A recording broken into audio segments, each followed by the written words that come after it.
Ladies and gentlemen, welcome to your 120th edition of TWitWoW Request Live. We are live reacting to tonight's episode of Smackdown, courteous of Super Blue. Thank you to Super Blue for the requests and for the continued support and donations. We opened the show with John Cena. Cena's been ripping Roman Reigns apart on the mic all show so far. Yeah, went through Roman's report card, gave him a D for D-bag, D-head, and disappointment, and says at SummerSlam he's going to give Roman Reigns an F.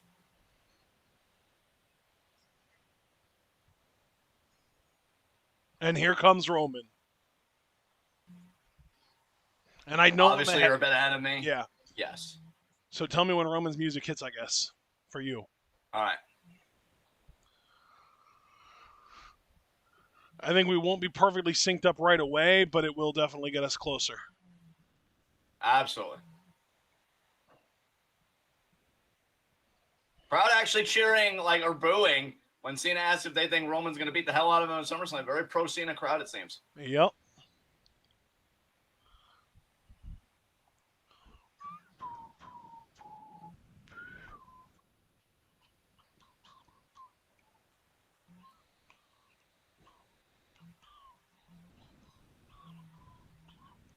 Did you do mass tagging, by the way? No, I didn't get around to that. Maybe I'll do it during the first commercial here. Yeah, good idea. And there's the music. All right. Let's see how close that got us now. I'm curious. Very, very curious.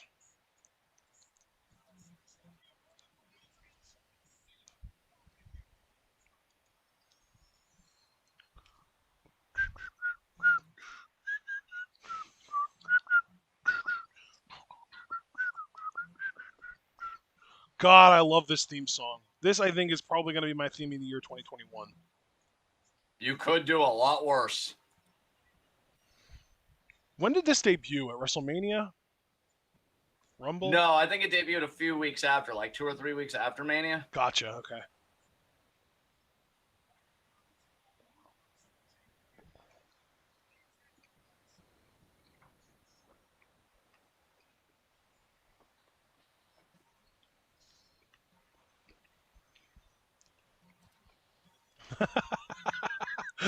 I love the dynamic between Reigns and Heyman, man. It's so good. Yeah, it's fucking great. I've enjoyed Heyman so much more here than when he was running with Brock. Cord Comer brand, good to see ya.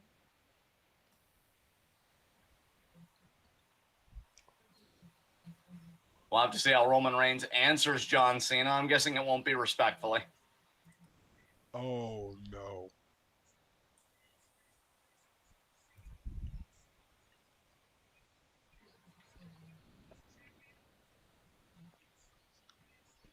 Wow. That's a weird render of Sasha. It makes her hair look really dark. So Sasha and Bianca doing a contract signing tonight. Okay. Oh! King Nakamura about to win the IC title tonight, baby. Yes. People were actually predicting a title change to get maybe kind of a ratings bump. That's what I'm saying. Yeah, we'll have to see.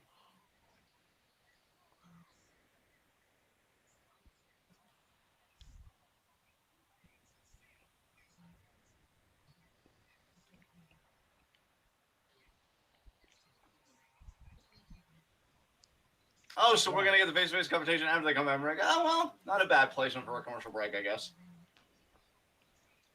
Hello, DBK, and hello, McLean. Good to see all three of you here tonight. Yeah, I'm doing all right, McLean. Thank you for asking.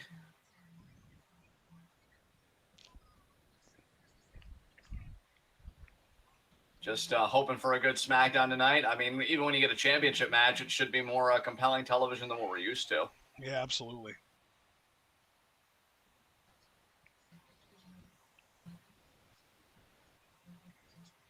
Give me a moment. Sure. Yeah, guys, we know that Paul Heyman, Olympic gold medalist Gable Steveson, has said he wants to align himself with Paul Heyman when he comes to WWE. I think he's very intent on following in Brock Lesnar's footsteps. And yes, Abel, it's been on the schedule for a while. If you follow us both on Twitter, I'm at John_TwitWoW. He's at Ashton_TwitWoW. Ashton's Twitter has the TwitWoW schedule. I know you follow us both, Abel, so it's a bit tongue-in-cheek saying that to you specifically, but just to anybody that's like, oh, I wasn't expecting a TwitWoW tonight. Ashton's always got you hooked up. Yeah, and Ashton literally saying in the chat what I just got done saying.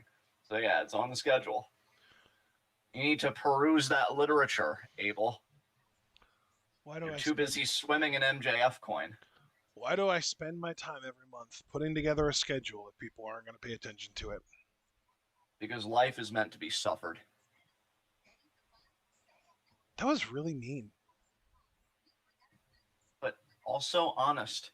And Abel, I am so sorry I'm a bad subscriber. No, nobody said that, Abel. I mean, I'll probably say it in private later, but nobody's saying that publicly to your face.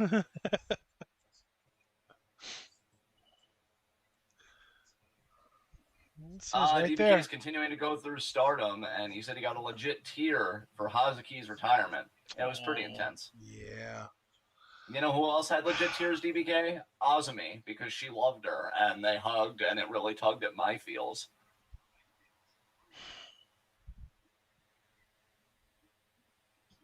Damn it, I miss her.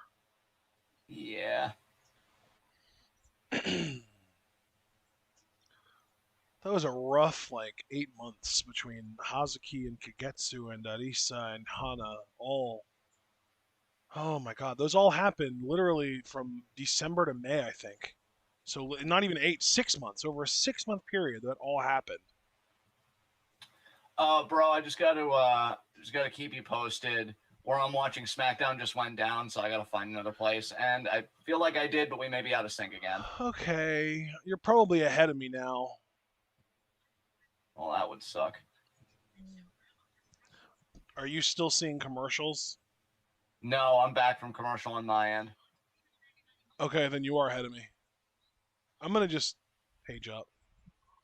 Remote? I think I can actually do pause play on this. So let me just... You don't have to. Don't do that. No, yeah, no. Don't. You make sure you're still live. I'm gonna just catch up. I'm gonna skip ahead of you, and then I'll pause. All right. Roman just held his title up and got a hell of a lot of pyro, so let me know when you see that. Well, dude, I think I already saw that before the commercial, because now Roman's getting in the ring here.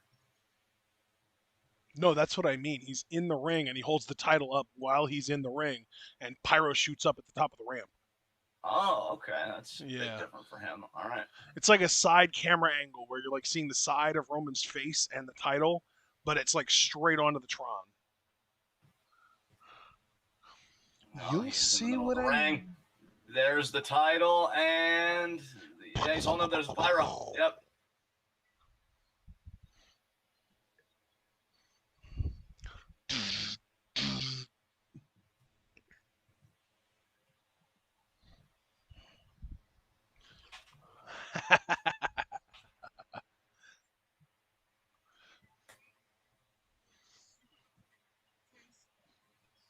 God, I love Pat McAfee. Fuck.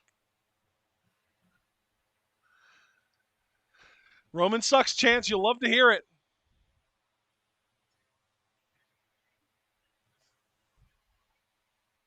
Woo!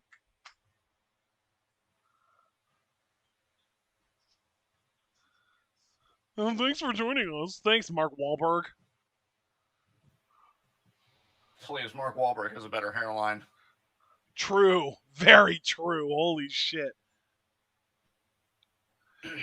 I mean, at least Cena's not Corbin.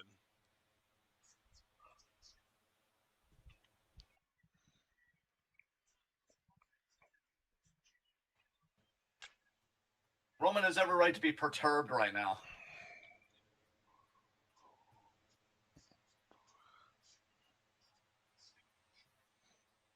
Oh, I wonder if Balor's going to come out at one point. Yeah, I doubt it.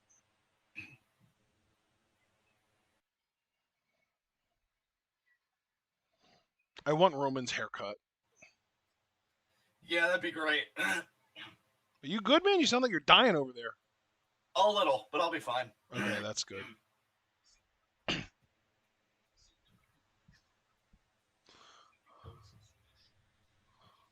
It is his show. What are you talking about? Cena's gonna do the Yeah, whole. an audience member even just said that. An audience member even just said it is his show.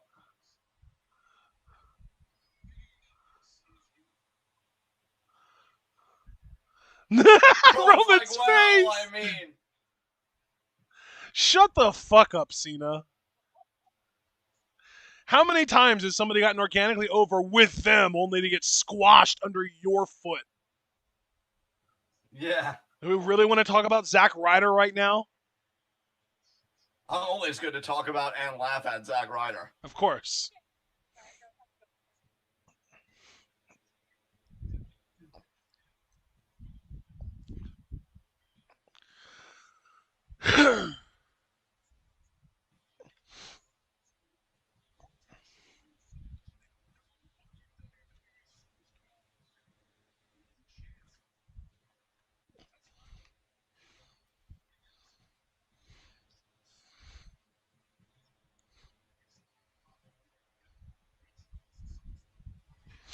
Sure you will. That all sounds good, Jonathan. Don't you love it when a wrestler calls out another wrestler just so that they can talk shit to their face and waste their time exactly like Roman said not to do? Hey, Cena, take off the hat, bitch. That's what I thought.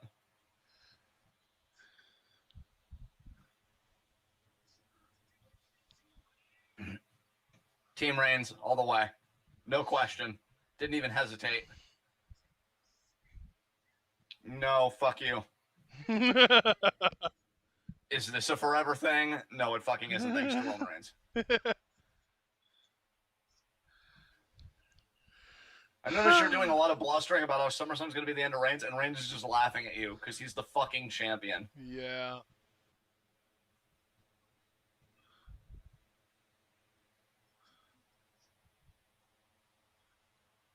I told you, Roman, because I'm over with this crowd. Shut up.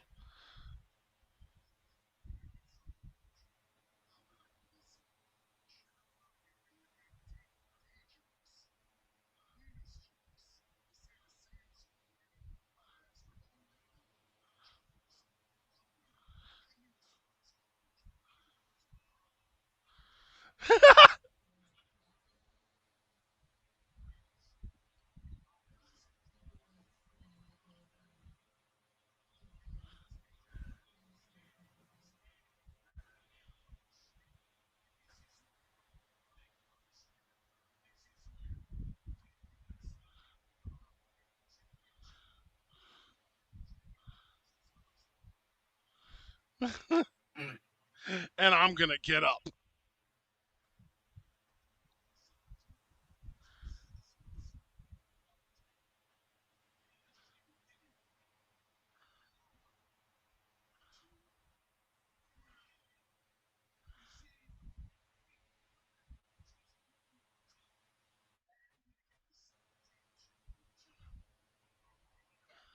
Here we go. The 17th title. I'm glad they're finally bringing that up. I feel like it's been kind of lingering in the background.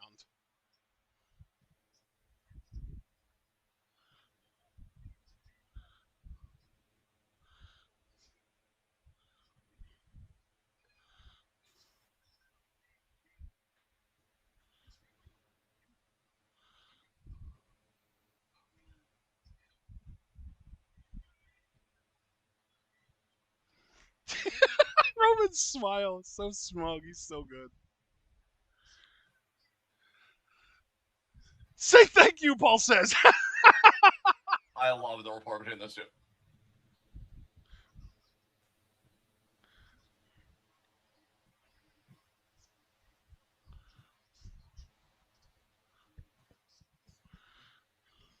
I'm sophisticated. It's true. He is. That's what his name tag said this morning.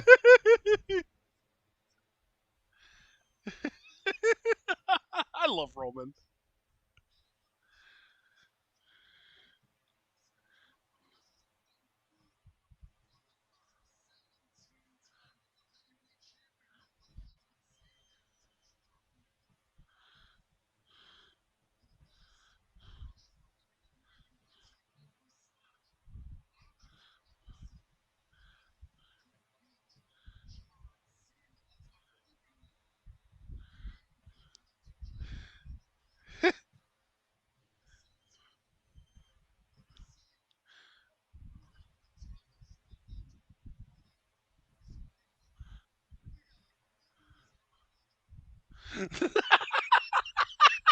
Roman.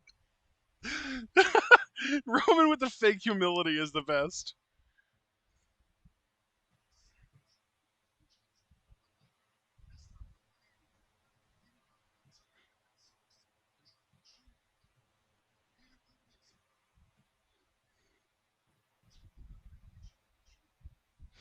Oh,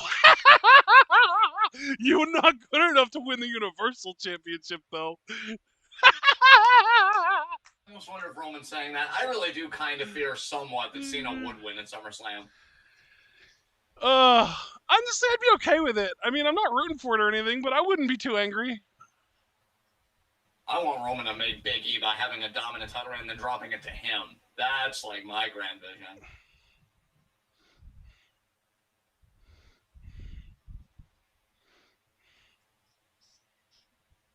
I'm gonna stack you. Oh my God, Roman.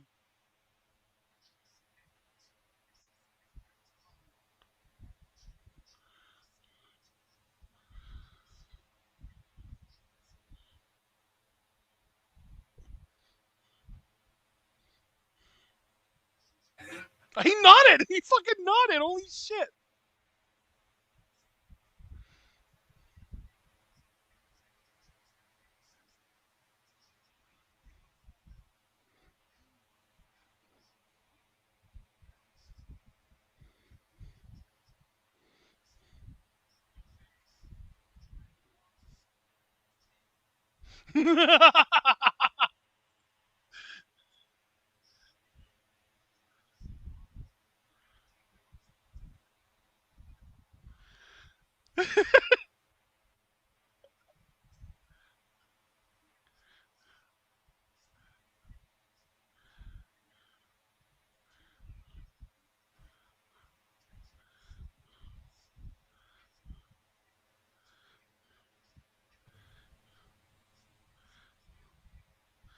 Oh my God. I think that's the first time anyone said the words Dean Ambrose since he left 2 years ago. Yeah.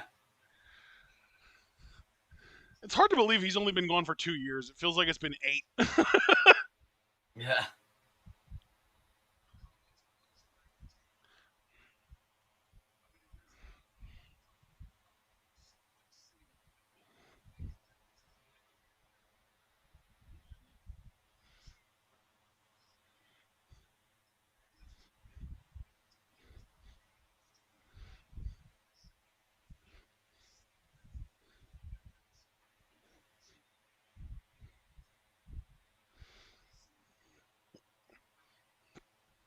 Three seconds.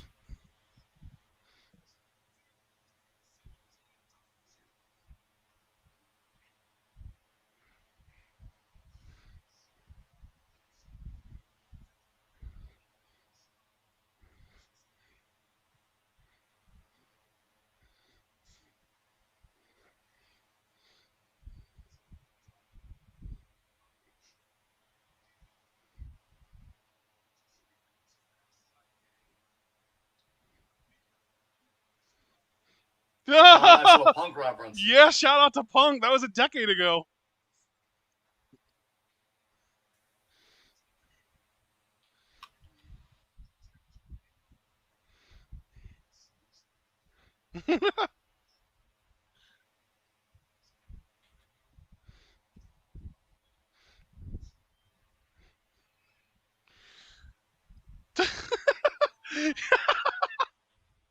Roman's smiling because he's like, damn, Cena actually gave me something a little different. Okay, I like it. But then at the same time, it's like it's not even really different because he's just doing the same shit Punk did a decade ago. Yeah.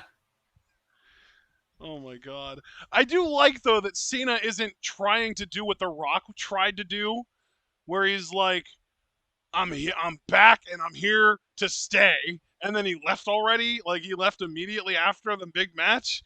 Cena's like, no, you're right. I am leaving. I'm not sticking around. That's so good. That makes it a lot more compelling really is to trying me. to do Punk 2.0 here. Like, Yeah, yeah. Gonna gonna leave, gonna take the title, and the company's gonna be glaring at you because you're embarrassed. Yep. Oh my God! I See, told y'all Finn wouldn't that show promo, up. I gotta give that promo credit though, because it did what it set out to do. I could see Cena winning on Saturday, like next Saturday, because obviously it's 1 week from tomorrow. 8 days. 8 days. Oh my God, that was fun. And there Dude, that are took Boogs and Nakamura. Including commercials, the Cena Reigns promo will have taken up the entire first quarter of SmackDown. That's wild. Because we're going to go to a commercial here soon. And by the time we get back, it will be 8:30, or at least 8:29, which, you know, might as well be the same thing, because sometimes the show only goes to 9:57 or something like that, you know? Yeah, exactly. Yeah. Here's our commercial. My God. Fun promo exchange, though. I enjoyed that. I'm looking forward to that match at SummerSlam. I mean, all the props in the world to Cena, too, because we got to remember, he opened the show, and he talked for like 6 or 7 minutes before Roman's music even hit. And then Roman's music hits, and he gets his entrance, and we go to a commercial, and when we get back, it was only then that we got the verbal back and forth between both of them. So Cena basically carried the first quarter of the show. Not completely solo, but he was, you know, the common denominator between the entire first 30 minutes or 25 minutes at least of the whole show. Yeah, I really got to give Cena credit too, because talking that long, I really don't feel like he lost the crowd one time. No. And the crowd, I think each time he did the 1, 2, 3, they got louder. Them to get tired of it, but they did it with him. Yeah, they got louder even. So big props to him. Shang-Chi is so close. Holy shit. Yeah, it is.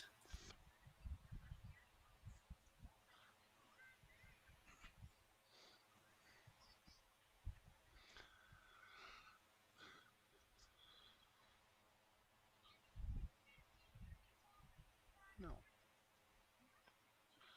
Paul in chat saying that he's seeing people say that Cena got the better of that exchange. I mean, it's not really fair because he is the babyface, so he's supposed to get the crowd behind him. So in that sense, they both did their jobs really, really well. Yeah.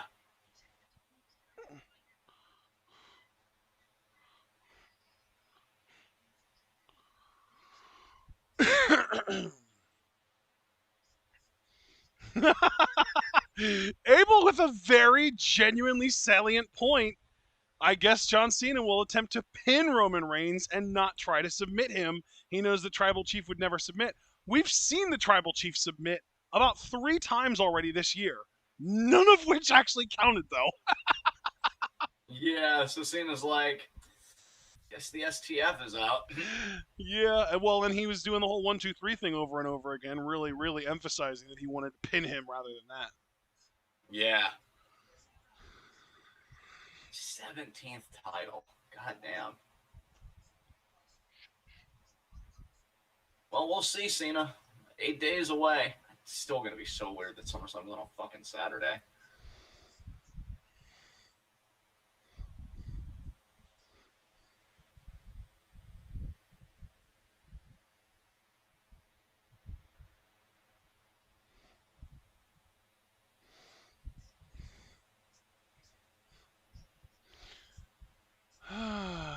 That's really rip-offy, isn't it? The Fox Files, but they like emphasize the X to make it seem like it's the X Files.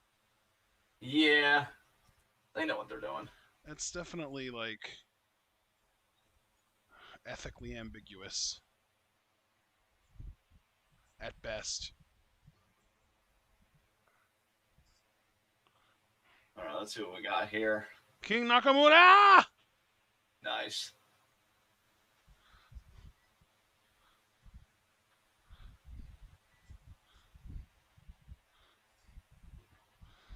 Oh, man. Cruz got the fucking jobber entrance as the champion. You notice that? Yeah, that's pretty fucked. All the more reason to believe in a title change.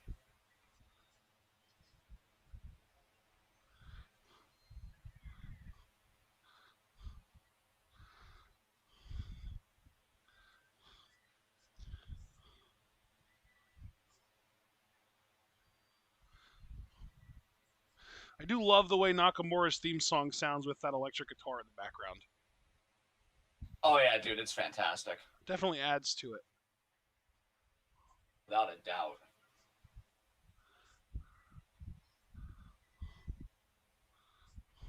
All right, here we go. Intercontinental Championship match. The bell rings at 8:31 p.m. Kick immediately by Apollo. Nice vertical suplex. That was Say, if vicious. Apollo does lose the title here, I will have felt somewhat bad for him because I feel like he could have been a much better Intercontinental Champion. I just feel like Creative didn't really know what to do with his title reign. But Nakamura, though, is a babyface. And a seemingly over babyface at that. Yeah. I think there's quite a bit of possibility for Knox's title reign. By the way, did you see the match a few weeks ago between R-Truth and Reginald, where R-Truth was literally mic'd up the whole match? No, I didn't see that. It was really interesting. I was like, I feel like there's room for this to happen more, but it wouldn't be able to happen like in most matches. Yeah, because don't most people like call their stuff in the ring, so you'd be able to pick all that up on the mic. Exactly, yeah. Irish Whitney, wait, what? You all heard that? Fuck. This is fake. How can this happen to me? My life's over. Oh my nice god. Back out there by Apollo. Jesus. That sounds like you if you got caught doing it. Yeah.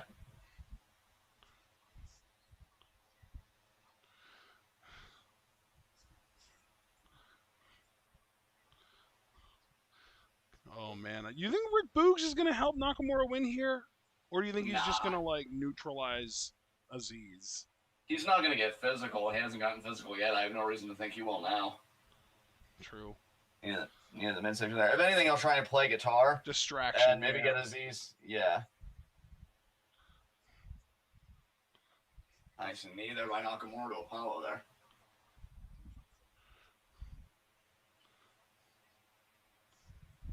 Oh, you might be thinking superplex here. Yeah, how about that? Oh, Apollo with a headbutt, though. Nakamura fell to the mat.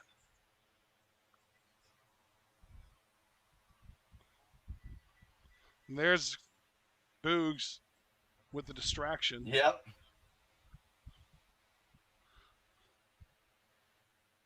He got kicked out.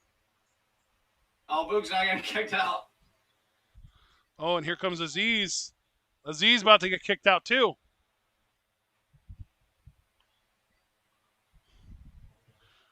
Get the hell out of here! Apollo literally trying to beg. Well. And that's it. Bro, did you hear Boogs? He was starting to play na-na-na-na-na-na-na, hey, goodbye on the guitar. Oh, damn, that's amazing. I'm very curious what they'll go with this here, because traditionally, the babyface is the babyface by virtue of the fact of being the better wrestler. Yep. So, in a one-on-one match with everything being equal, Nakamura should beat Cruz. But the way Nakamura has been presented, he's had a lot of help from Boogs over the course of the last few months. And like, you don't know if Apollo will just do a cheap roll-up with a tights grab or anything stupid like that. So, I am curious about this, but I'm not holding out, like, hope for an intelligent finish. I love the way you said that. It's like they could score here, but they're probably more likely to drop the ball. I just really don't believe in roll-ups with tights anymore, particularly against really veteran competitors. Yeah. Like, maybe if you wanted to show somebody was green as goose shit, like, character-wise, and it's like, oh, they got a lot of pluck, though, don't they? Like that. Yeah, like, if Austin Theory was a believable babyface that people actually liked, the roll-up with the tights would be a great way for, like, a heel veteran to beat him. But, like, babyface veterans, nah, fam. Like, yeah. You kick out of that shit at 2. Yup.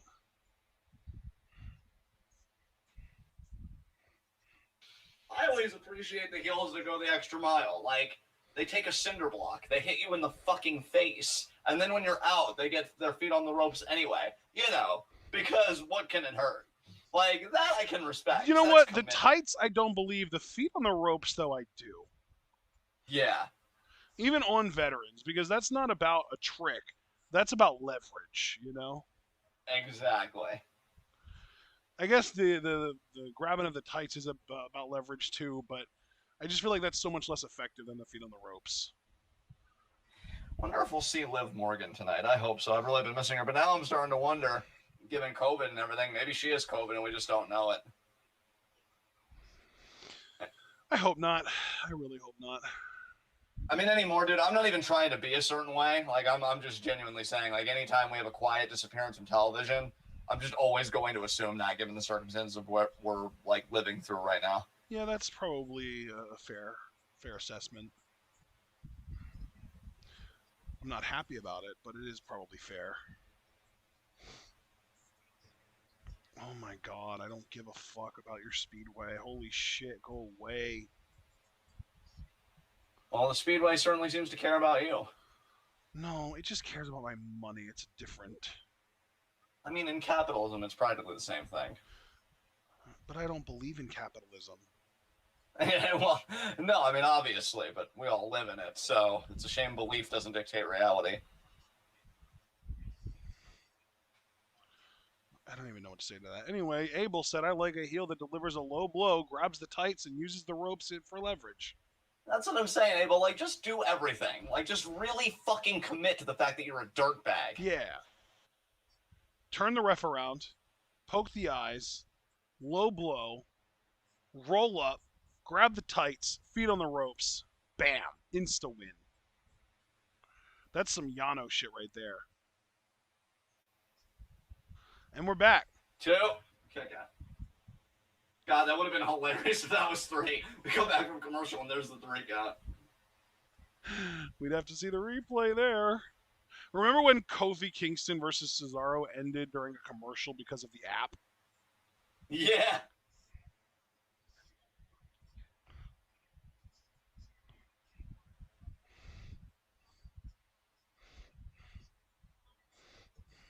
That's right, Pat McAchad.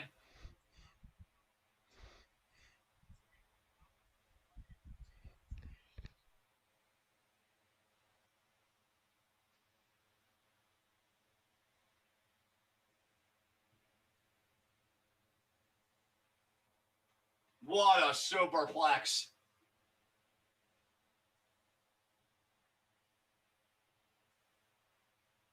That's a no.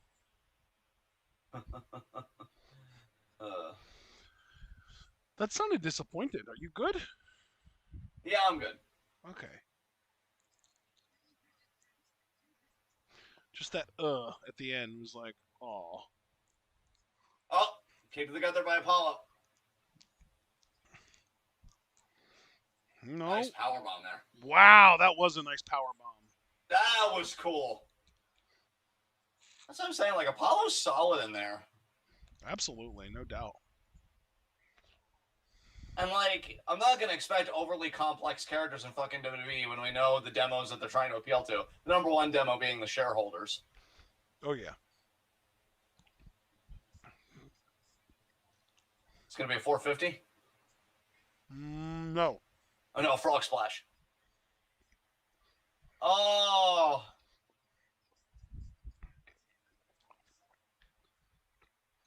What do you think? You think you'd be able to recover from knees to the gut like that? I wouldn't. I think Apollo will, though. He'll probably counter this into a roll-up for 2. Kinshasa! Oh, how about an Enziguri? That works, too. Oh!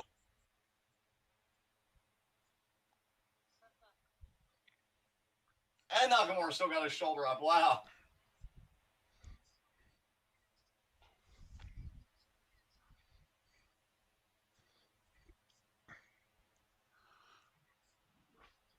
I like this ref.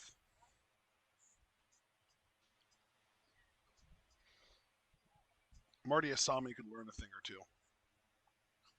Nakamura kicks out again.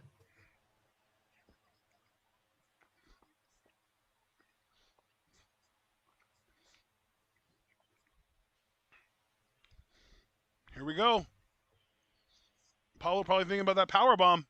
That single Or he arm. might be thinking about the Olympic slam here. We know he's used that before as well. Yep, that's what he's going for. Nakamura with a beautiful arm drag counter to it. Nice. That was impeccable. Extra spin Enziguri there. Fireman's it's not carry? going to go for that, like, driver? Gutbuster? Oh, Michinoku driver. Samoa driver? Yeah, Samoan yeah, driver. that's That's gonna right. do it. Nope. Oh, wow. Reverse power slam. Okay. That's his setup for the Kinshasa, though.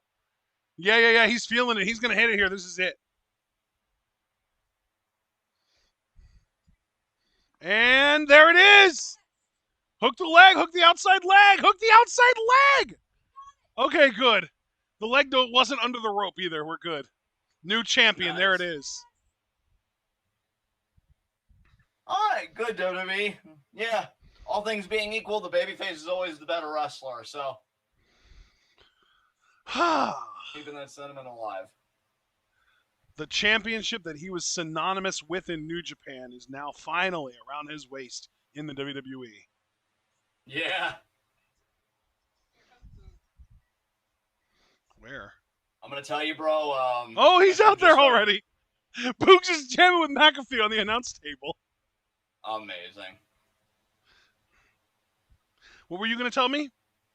Well, yeah, my stream's just been hiccuping big time. I'm waiting for it to stabilize. I don't know if it's going to, so I'm kind of tempted to switch. Because we still got like a whole over an hour of this show left. It seems like it's good right now. I'm just saying you might have pulled ahead of me here. Nakamura celebrating, McAfee and Boogs.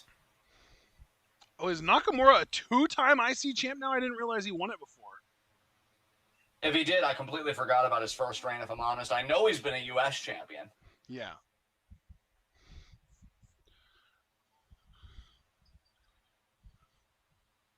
The United States of Knock America. Don't think I forgot that. Yeah. Look at them. I love it.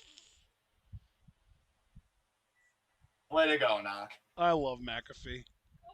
You know who I want Nakamura's first challenger to be once he gets past Apollo if he comes back for the title? Who's that? Sammy. Yeah, they'd have a great... I mean, hell, nobody's forgotten about their takeover match. Exactly. Including me. That's why I want it. Oh, Street Profits Alpha Academy feud. Here we go.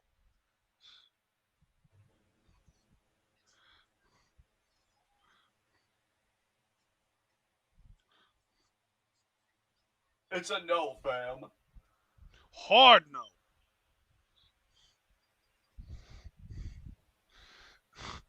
Bro, Otis really does give off Vader vibes. Now that we've actually seen Vader, we can double down on it. It's super true.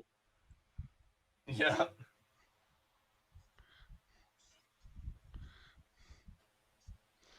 Oh my God. I'm telling you, if Big E does beat Roman for that title, and that would still be months away, if they keep the booking of Otis strong, you've got a perfect mid-card challenger right there.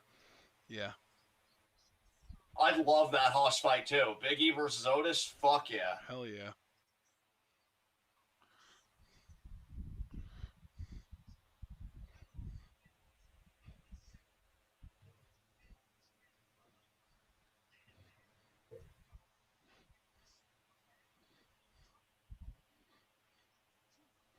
Damn.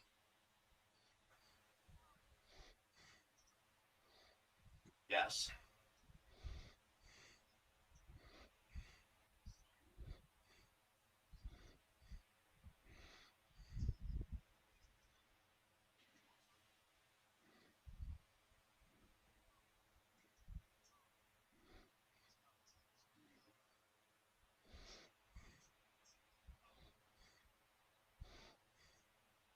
I love Serious Street Profits again. Yes. Oh. They're so good. Given that the Usos are the champs, I fully expect Street Profits to win this feud and for it to be treated like a de facto #1 contenders type feud. Yeah. But God, I want Alpha Academy to be tag champions so bad.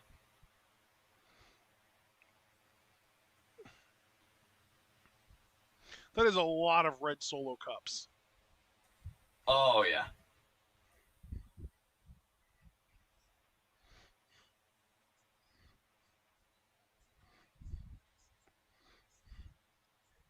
Yeah, McLean, Keith Lee talked all about it. I'm just so thankful he's alive because, yeah, very life was at stake.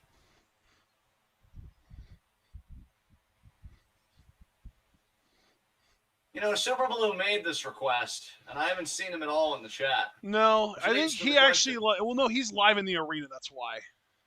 Oh, yeah. I was about to be all like, what the pute, man? But you're right. You're right. Okay. That's why he requested it. Yeah.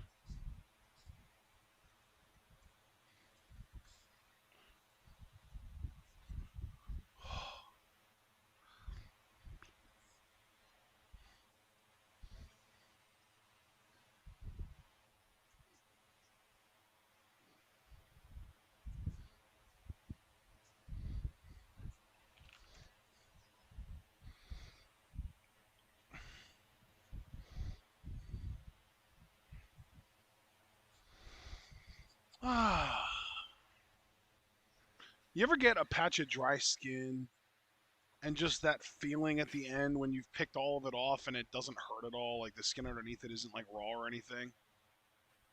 Yeah. Feels so good. Why is Ving Rhames singing for an Arby's commercial to the tune of what's that song called? Fly by Sugar Ray. I couldn't tell you. Ving Rhames is the guy that does the "We have the meats." That's Ving Rhames. That's the guy whose voice is doing that. Yeah, they really should change that, given that they no longer offer ham. But Dude, I don't want to talk about it. But what I do want to talk about is Ving Rhames. He played Marcellus Wallace in Pulp Fiction. Oh, nice. Yeah, he's great. His voice is like the next best thing from James Earl Jones.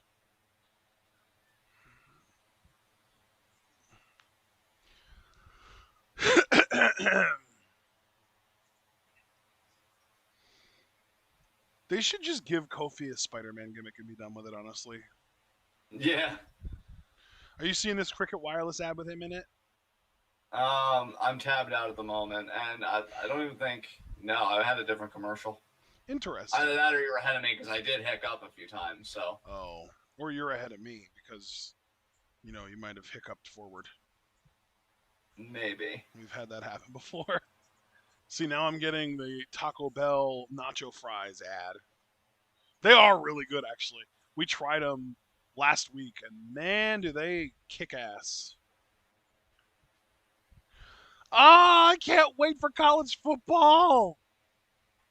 Yeah, you and a lot of my my philosophy colleagues. I know there's one of them. I think they're a big fan of MSU, Michigan State University. Oh, nice. That's cool. Yeah, it's even easier to support college football this year, knowing that the athletes are actually able to get paid.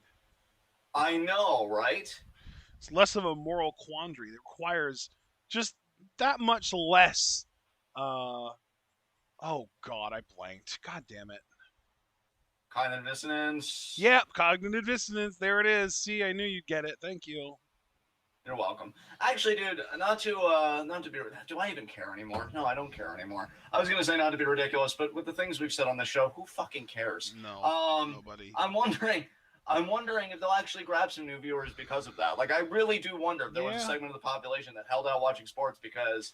I feel like if there is a segment of the population that feels that way, it's small enough that it's like a drop in the bucket, Oh, I mean, I completely agree with you. I think it's negligible at best, but I am curious if, like, this news will be like, oh, well, maybe now I can watch it with my dad without having my internal organs cringe. Yeah. Very excited to see how Ole Miss plays this year. Is that Mississippi? Yes. Yep. That's Mississippi. It's Matt Corral at quarterback. He had one hell of a season last year, but he threw 11 interceptions in 2 games.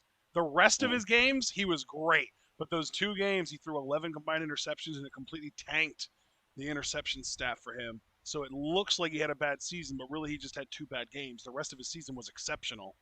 I really want to see him put together an entire good season this year without any of those really bad games. Look at fucking Gable, man. Not to discount anything you said. You just know No, that football dude, isn't I my totally thing. get it though. He's worth being in all over. Totally worth Because, being like, in all over. I'm just looking at him in that singlet with his attire, and I just cannot believe that WWE did not go with him to be Kurt Angle's illegitimate son, because he looks like a really young Kurt Angle in, like, high school wrestling to me. Well, That's dude, what he looks like. they were to too me. busy cooking up the idea for Shorty G. It's just, I fucking hate it. Because, like, you know, I've even, so it's easy to like, not recently, guys, I've even, I've watched, like, what was it? Oh, yeah, it was like a Vince Russo shoot interview. I don't know what it is about guys like him and Cornette that, like, shit on Kevin Owens. It's actually something they have in common. They both don't like Kevin Owens. I'm like, if you guys just talked about that, then maybe fucking Cornette wouldn't want you to fucking die. But they're like, oh, you know what the average viewer thinks when they turn on TV and they see Kevin Owens, they think, oh, I can take him. And maybe they feel the same way about Gable, even though he has a legitimate Olympic background. And honestly, if you're a Gable fan, the Stevenson news, and that being Chad Gable, the Stevenson news kind of breaks your heart a little bit, because not only is he an Olympian, he's a gold medalist, and he has an infinitely better look, at least in terms of what WWE is looking for. Well, yeah, than fucking just the Chad fact Gable that he's does. tall is enough. Plus his age, like, Gable's screwed. Any hope that we had that Gable might one day, or like WWE would one day just get it, and they'd be like, okay, Chad, do your fucking thing. They don't need to now. Like, Stevenson's coming, and when he does, I think they're going to give him everything. I really do. And I wish I was more enthused about it. You guys know why I'm not as enthused about it as I was literally just a fucking week ago. But that's Yeah, the because way Stevenson's listed the at news 6'1", goes. dude. Like, that's he's made. It's over. Like, he's already taller than Kurt Angle. Like, that's just it. It's over. He's the fucking king when he gets here. And dude, do you realize, like, just to augment your point, right? Even if he goes back to Minnesota and, like, ties up business there and does everything, and does, like, I think he said, like, another 4 years away or whatever, he'd still only be fucking 25 years old. Well, Like- I mean, like, he that's the literally thing. tweeted a waving emoji and pinged at Vince McMahon. I don't know if he wants to go back to college. He might just be ready to come back to come straight to WWE. And you know what? I feel like long-term business-wise, that's probably smart, because he has all the momentum right now. Oh, Like, shit. he's like, I'm going to get paid. Is Dawkins about to pin Gable? I don't know. Oh, my God. I hope you're... Yeah, Montez is fine. Oh, the rotating vertical suplex. He got that from Goldust. 2, 3. Dawkins pins Gable. Yeah, you're ahead of me. I'll tell you when I see Gable getting pinned, and it's 1, 2, 3. Yeah, there it is. There's the bell. And I like, too, that, again, Otis is protected. Otis didn't get fucking pinned. Otis is such an easy way to turn Gable baby, too, if they ever want to do that, because it's like, I created this monster. It's my fault. I'm so sorry, but now I'm going to try and fix it. Man. Fucking man. Let me know when you see McAfee's react. Well, not even. No, let me know when you see the dive again. Oh, Montez's dive. Oh, I already saw that, and now they're showing the pin again. 1, 2, 3. Are we even? Nope. Now we're back. I might have actually got an idea. Now I'm seeing Gable and Otis in the ring. All right. Let's try this again. Tell me when you see Seth. Okay. There's Seth. Beautiful. We're good. What is that blazer? That looks like bathroom wallpaper from the 60s. Wow. Seth is just delegating like an absolute Chad right now in the production truck. You're to just all those praising people- him because you know you're going to become him one day.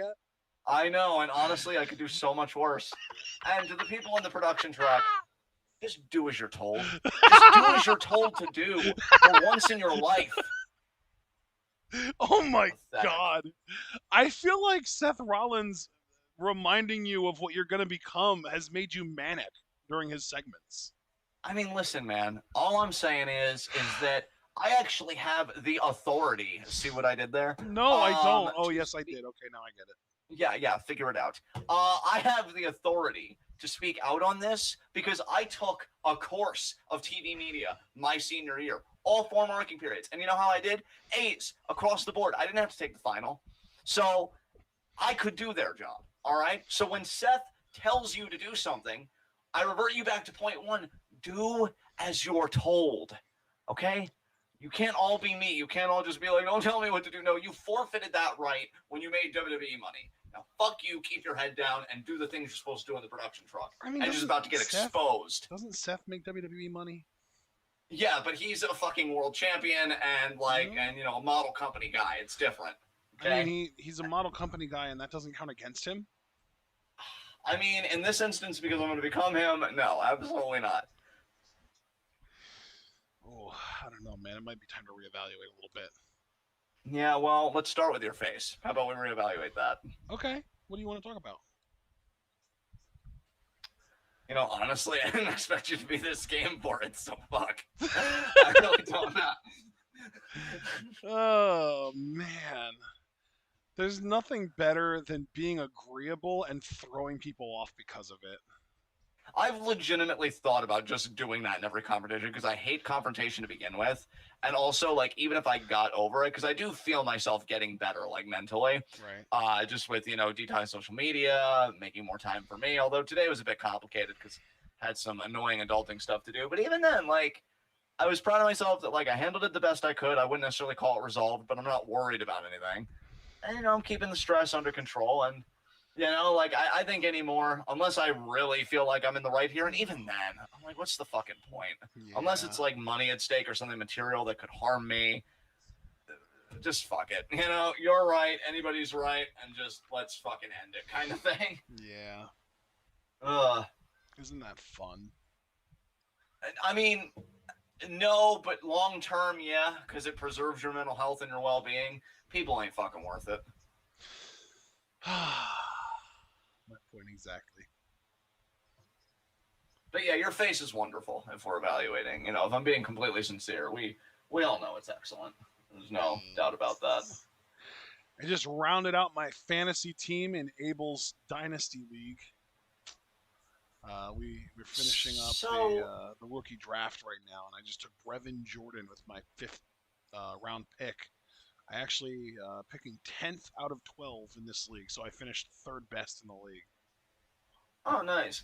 So, with all this talk of football, is the draft happening soon, or like what's going on with that? The draft is a good like 3.5 months ago, brother. Oh yeah, see, because I was gonna say I felt like it already happened. All this talk of football is like coming up now with college and stuff. So like I guess I got a little mixed up there. Yeah, the draft is late April.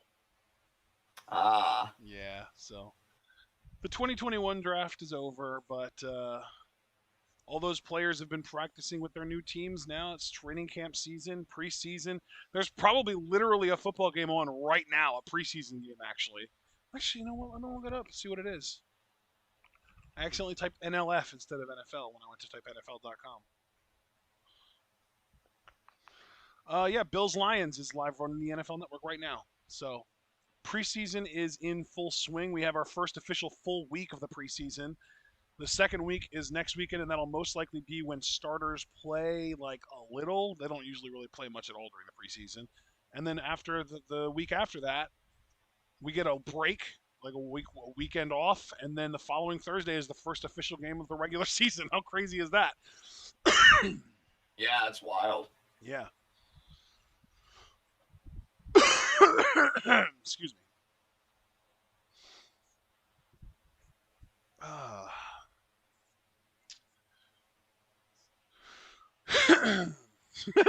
Fucking Seth. God damn it, Seth. Stop it. Stop it. Stop it. John? Yes. I know that you're not Seth yet, but maybe if I get to you now, you won't turn into him. It's time to stop. No. Yes.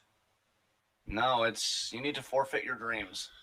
It's happening. I can save you, John. I can prevent you from becoming him. The only problem is, Ashton, you can only save somebody that wants to be. But if you stop glorifying him, you'll realize that you don't want to be. I mean, his style is on point. His style is atrocious. Look, it's not that bad, okay? You even know it's bad, which is why you have to justify it by saying it's not that bad. It's bad. Listen, he's making salient points right now. No, he isn't. He's lying. He's very disappointed that Edge isn't here. Fucking old Cro-Magnon ass. Exactly. He's lying. He's glad that Edge isn't here. He's just saying he's disappointed to make himself look better because he's a douche. Yeah, let's talk about the lie that Edge spread, calling Seth Edge light. We want Also Edge being- chance.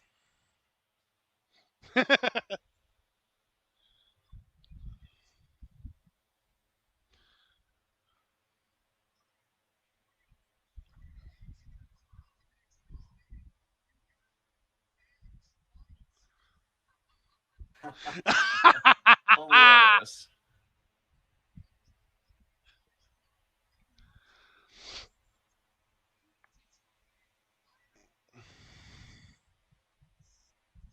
It really does, Seth.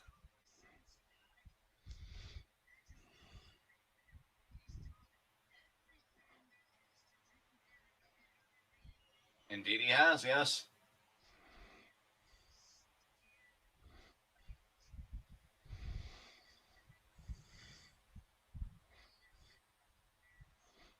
Oh, the way his voice got a little high there. Well, there is a debate there. Yeah, I think Seth's got it. Oh, we do support evidence in this household.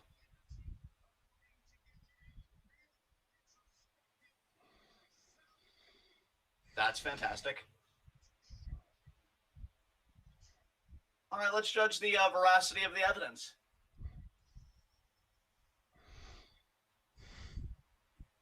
There's Odin. Okay. Wait, did you just call Edge Odin? Yes. Oh, okay. Why? I mean, he's old, he's gray in the right places, and he's got an epic beard. It just seems very mythic. Okay. There is Seth, clearly superior, as the footage so expertly demonstrates.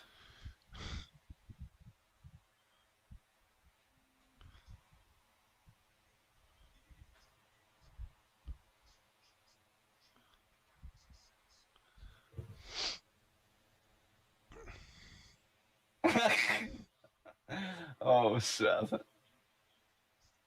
Yeah, the Shield is greater than the Brood. Although the theme songs are a close race, I ain't gonna lie. Yeah, I do love the way Cena pointed out how Roman turned, drove Seth insane and drove Ambrose out of the company. Yeah. That was pretty great. He did lose it a month later. Yeah, he did. I mean, that I have to decisively give to Seth.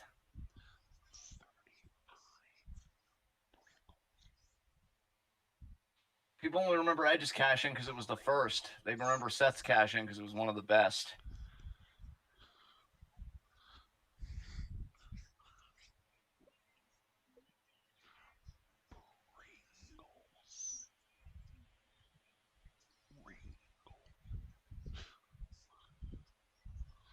Yeah. I mean, again, like a lot of points being made right now. Yeah, a lot of, editorialized points.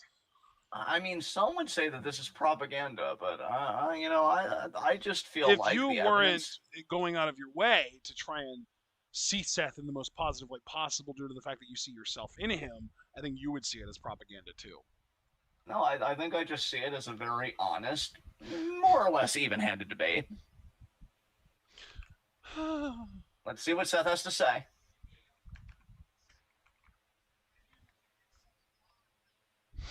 We all watched it. Oh, wait. But did we all watch it through the same lens is the real question. I mean, I would hope so.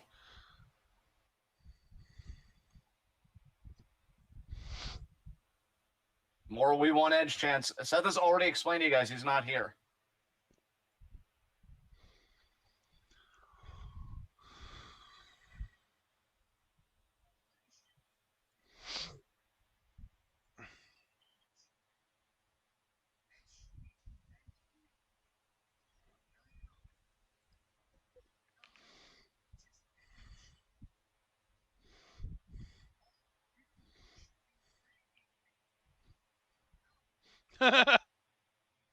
Hear me out. He said, "Hear me out, John." He said, "Hear me out." Yeah, no, yeah.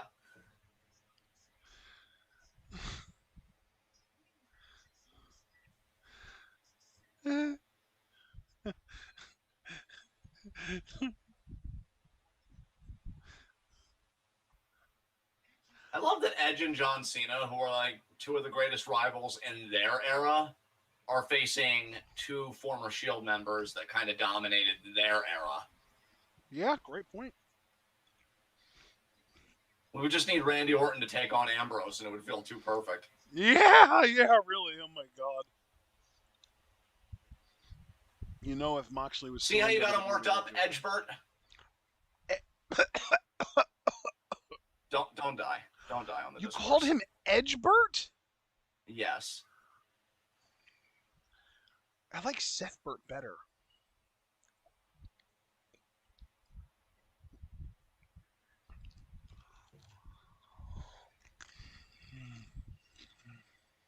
Yeah, it really is Edge's fault.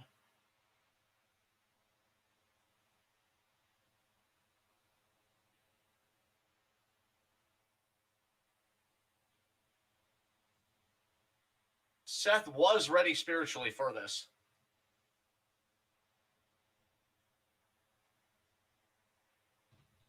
And he does legitimately have a family now. You know, Becky did give birth.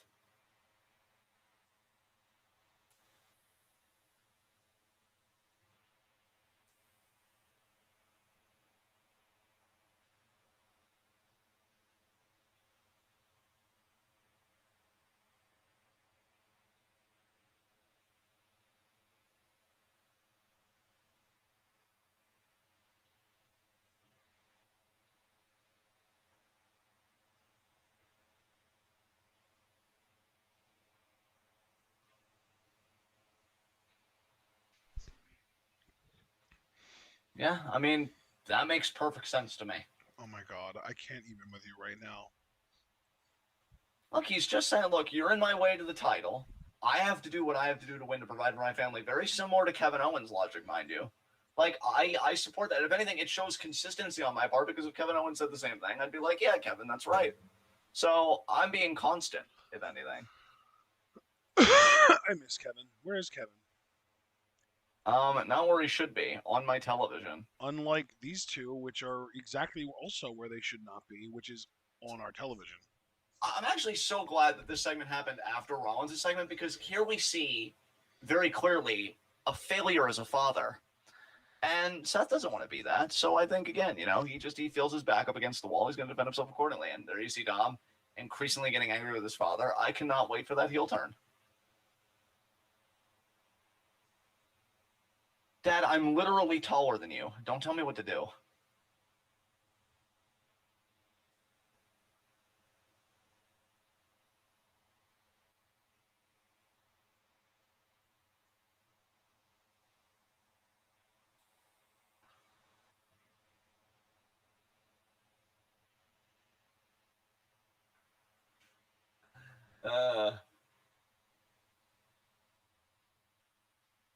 You still there, bud? Absolutely, my friend. I sure am. Would have been a great trick to pull on me to just be silent and be like, oh, God, guys, sorry. Nah, I'm just fucking with you. I'm still here. See, Thankfully, you we know have an what? adult You're room, though. right. But my brain is just wired in a way that I immediately go for comfort over prank. Oh. So what are they doing? I was only half paying attention, if I'm honest. You paid more attention than I did by paying half attention. There you go. Mysterios versus Ziggler and Roode. You know, guys, potential hot take. I was watching some old Robert Roode TNA footage. He was fucking great in that company. I'm really glad he got to have the big title run he did. He really was a solid world champion. Like, being 45 now and stuff, like, I bet even looking at his NXT championship run, I wouldn't find it to be that bad. Relative to what we've gotten now and recently, I'd probably love for a Robert Roode type wrestler to be champion. And we're hyping up this triple threat match. God, Raw is just so bad. And maybe it's not even so bad. Like, maybe it's even, like, average. But 3 fucking hours even of average. You really expect my attention span to keep going that long? Like, I think we can all agree, right, that to give 3 hours to something, you've got to have a heavy fucking investment. Yeah. You got to be like, my heart's at home in this shit. I don't even know that I'm burning time. Pretty much, And yeah. rawing it. Yeah. That's the thing. I'm just chilling with my boy here, guys. Leave a like if you're having a good time. I mean, yeah, I got a little silly in the last segment, but I've kept an even, consistent tone because I'm just thinking about wrestling, and I'm like, man, I reconnected with an old friend of mine today, and even they said, like, they haven't watched much WWE or AEW lately because they agree with us about AEW, how it's just like the Cody Rhodes project and Friends. He said he does need to catch up on Stardom. Like, he's as far behind as he hasn't even seen the Cinderella tournament yet. And we're already in the other tournament, the 5-star. Oh, jeez. But yeah, wow. he said, yeah, Stardom's doing top tier stuff, he said. And, when you're right, you're right. I just really want Stardom. I not only want Stardom to get a bigger presence, which everybody wants for the wrestling companies that they love.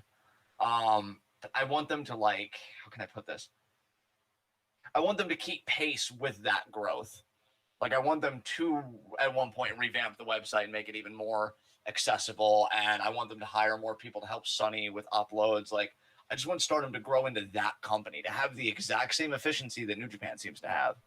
And yes. When they do that, man. God, like, what a day it'll be when Stardom is able to upload a show, maybe not even the day of, just by the day after the show happens, with pre-match promos with subtitles in the in-ring promos, and maybe even the in-ring shit talk, just with the complete show uploaded for everyone on top of the individual matches. Like, I feel like one dude would be able to do that if that was his entire job, but Sonny has so many other hats that he has to wear there. It's unbelievable. Including now when they do their Tokyo Dream Cinderella pay-per-view type level shows, color commentary. It's unbelievable. Yeah, he does so much. And, like, it's unfair for anybody, us included, like, if we're expecting all this to be done, like, but we have said repeatedly, like, we want more people to help him. Like, I am really hopeful and excited for the day that hopefully Stardom does hire more manpower, and really, that's all they need. I feel like everything else they've got in their packaging is pristine. They literally just need more people, and not even wrestlers, but just production people. Help me with the translations. Help me get these videos up, because the faster we get this content out, the more we're able to keep people and draw in new people. Like, if I'm somebody that's trying to recruit, we preach the gospel of Stardom a lot, and I'm like, oh, you got to check out the 5-star. Like, they've actually been really good about the 5-star, to be fair. But if I'm talking about, like, oh, you got to check such and such a show, maybe we were able to see it live or something, like on pay-per-view, and they're like, oh, well, I missed it. And I'm like, oh, go watch on Stardom World. It's going to take a little bit. I want more accessibility, I think, is the word it comes back to. I want it to be more accessible to people, which means making easier on the people that are already in charge of accessibility in the first place. Yep. One day. Gotta hope one day. So while the worst segment on the show is in progress right now, do you want to talk about something a little heavier that I just saw? I was kind of hoping that since we're dealing with something that's the worst, we could deal with something that's the best, and I immediately thought of your face, if I'm being honest. But if you want to talk about something heavy, we can do that too. What did you see? Well, it's Fox, to preface, just to get you prepared for what's going to happen here. Oh, God. Okay. Oh, it's, how bad you think it is in your mind? It's worse. Is this about the draft? What? No. No. Oh. Wait, what draft are you talking about? Well, just WWE draft, because I know we've been waiting for that, and they've kind of already changed dates once. This isn't even wrestling related. Oh, this isn't even wrestling related. Oh, no, we're talking like the conservative type Fox. Oh, I was gonna ask, do you mean news or the network that like this is on now? Fox News, yeah. Did they give Tucker Carlson even more airtime? Do you know who Laura Ingraham is? Laura Ingraham? I've heard of her before. Of course, I've never heard her name pronounced out loud, so I didn't know how to pronounce it. But yeah, sure, Laura Ingraham. She apparently said today, actually, what if we just cut off the unemployment? Hunger is a pretty powerful thing. And I guess the dude that she had on was John Taffer, who does the Bar Rescue series, I guess. Oh God, is he a piece of shit? He said they only feed a military dog at night because a hungry dog is an obedient dog. Well, if we're not causing people to be hungry to work. Jesus Christ. Literally just pay people more. Like, I hate capitalism so fucking much. I mean, apparently, according to them, they shouldn't have to pay you more. You should just be an obedient dog, like you were before. God, I'm gonna be honest with you guys. Like, when I read and do philosophy, I don't think you guys understand just how much it means to me. Like, yeah, I've said I love it and stuff like that, but that's really basic shit, right?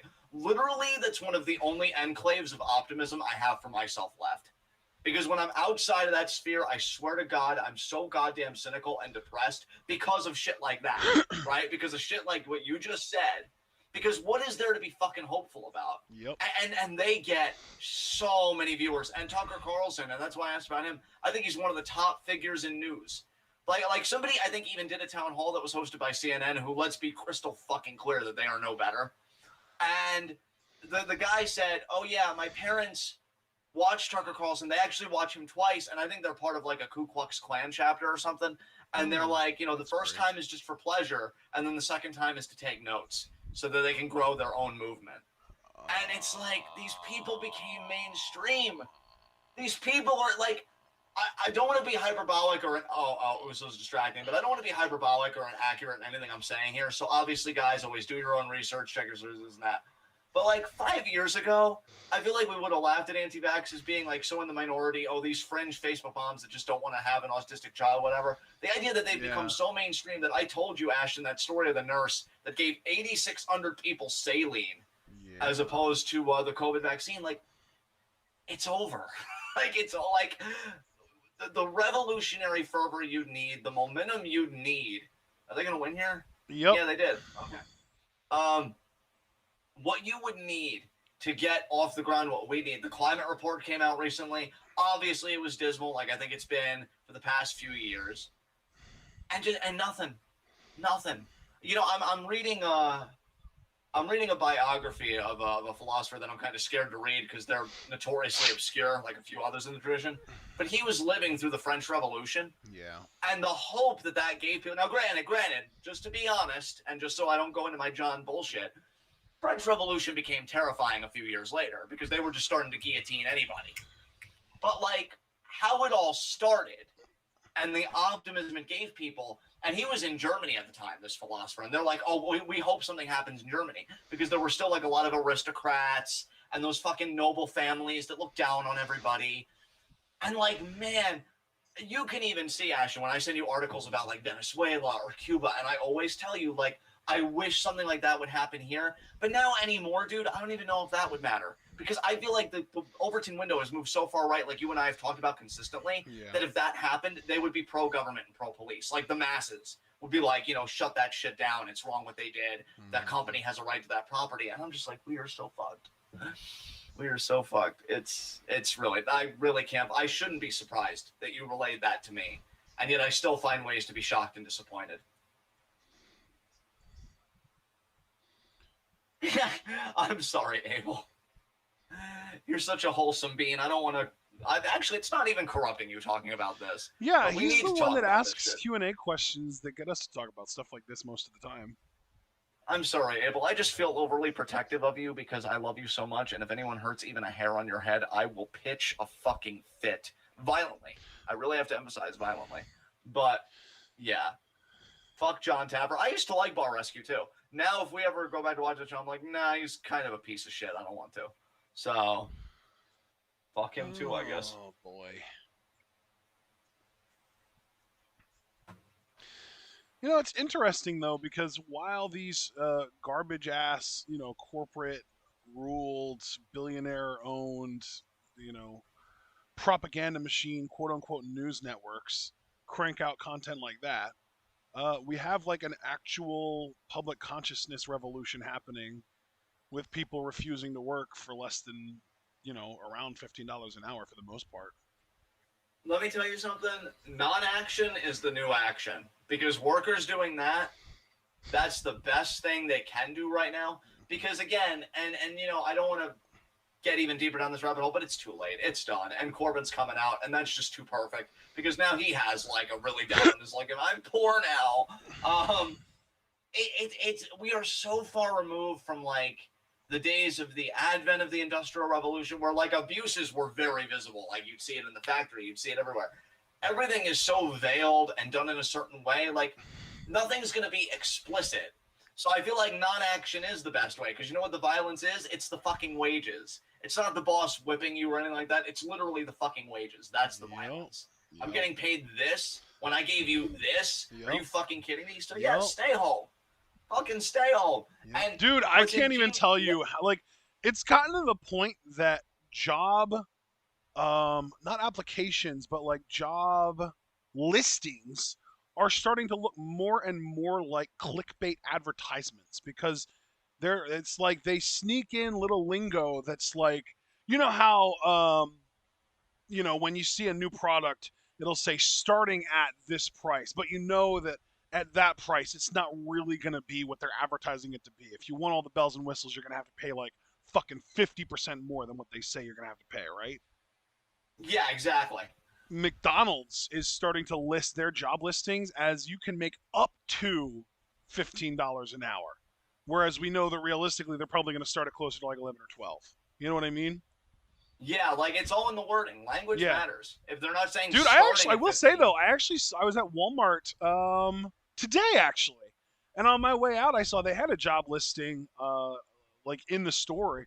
It was like $16 to $17.50 an hour for stalkers.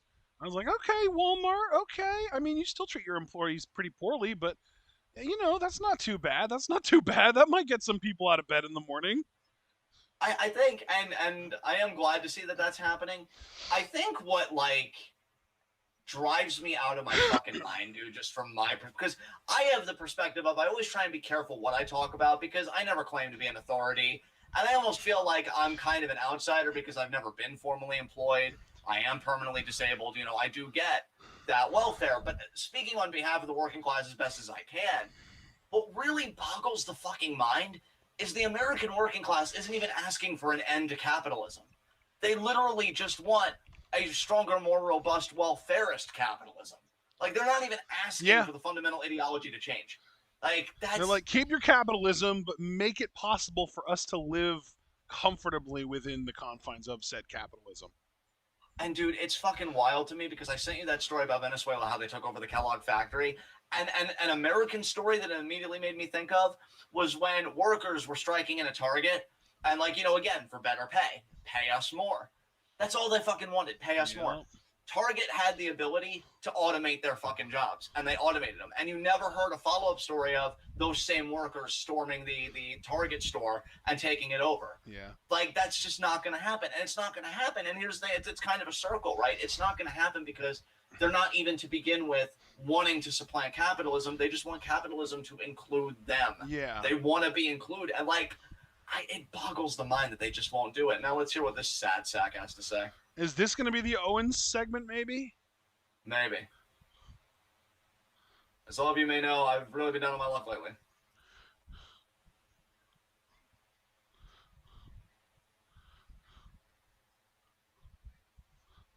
Do it.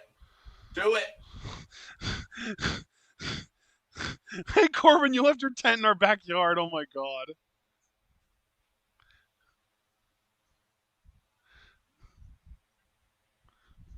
Yeah, we do. Too big to fail my ass. Since you qualified it with someone like me and you are an asshole, then yes. I mean, if you're like me, and I'm pretty fucking sure that I am, I've found the whole thing hilarious.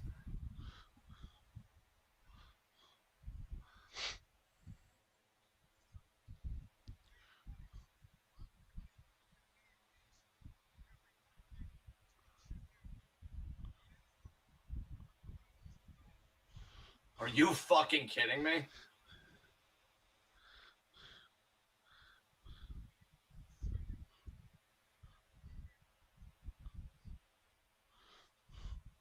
How the hell did a bum get a scanner, says McAfee? And then there's KO. Yep. Okay, see, I actually am into this because I was hoping they would interact more. I will say too, while Owens is making his entrance, we've actually gotten to the point that like when we started fighting for the $15 minimum wage, that was like 2010, 2012ish. We've reached the point now that it really should be like $22, $23 an hour minimum wage. So even Oh like my the god, yeah. even the $15 an hour minimum wage is like really not even what we should be looking at by now. But anyway, I'm not here Kevin's to not help here to you. help Corbin.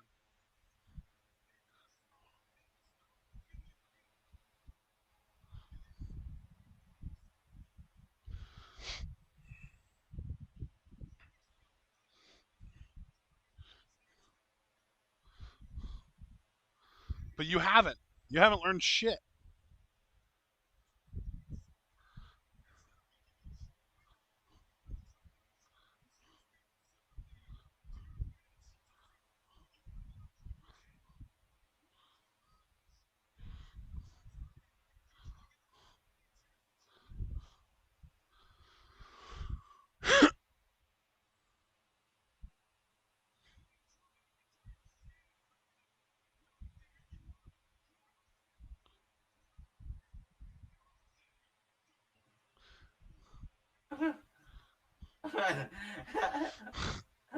Who begs for $100,000?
This is interesting. Okay. Oh my god, McAfee. What did he say? Great ultimatum for a bum, it seems.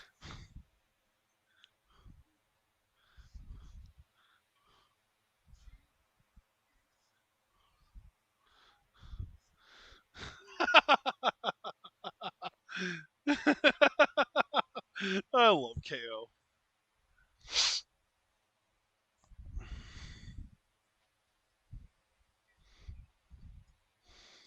Man, face KO is awesome.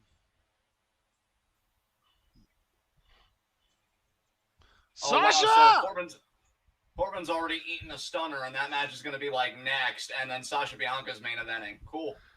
Does she have contacts in, or is it just her under eyeliner? Might be her under eyeliner. I don't know. I've never known Sasha to do contacts. Oh my god, who saw that coming? Yeah, Abel. It's oh, you know the thing is, it's hard to give WWE credit for nuance, but in this case, Corbin was a piece of shit for years who went out of his way to make other people's lives miserable, and only when he came upon bad times did he start trying to garner sympathy. So in that sense, I don't feel like there's any greater commentary to be had about, oh, poor people should just help themselves. But in that particular segment, it definitely felt like KO was trying to say that. Yeah. That match is up next already. Wow, okay, nice. Not skipping anything. Going right to a commercial, coming back, and we're going to get to watch KO beat Corbin's ass. I just wonder how the story is going to progress if Corbin can't beg. Like, I wonder where they're going to take it from there. Yeah.